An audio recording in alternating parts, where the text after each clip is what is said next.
আসসালামু আলাইকুম। Hello guys, কেমন আছেন? আশা করি ভালো আছেন। আলহামদুলিল্লাহ, আপনাদের দোয়ায় আমিও ভালো আছি। আপনাদেরকে এখন দেখানোর চেষ্টা করছি আমাদের শখের খামারের যেই দেশি মুরগিগুলো আপনাদেরকে দেখানোর চেষ্টা করছি। স্ক্রিনে আপনারা যেই মুরগিগুলো দেখতে পাচ্ছেন, এই মুরগিগুলো কিন্তু ডিম দেওয়া আরম্ভ করছে। আলহামদুলিল্লাহ, আমাদের দেশি মুরগিগুলো ডিম দেওয়া আরম্ভ করছে। ৩টি মুরগি এখন ডিম দেওয়া শুরু করছে এবং আপনারা এখন স্ক্রিনে দেখতে পাচ্ছেন আমাদের শখের ছোট্ট খামারের যেই কবুতরগুলো, দেশি কবুতর, এগুলো কিন্তু আমাদের দেশি কবুতর। আপনারা জানেন গত কয়েকদিনের বৃষ্টিতে আমাদের শখের ছোট্ট খামারের অবস্থা কিন্তু খুবই খারাপ হয়ে গিয়েছিল।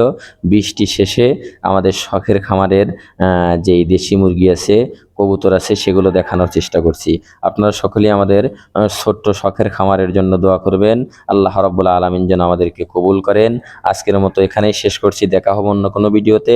আসসালামু আলাইকুম।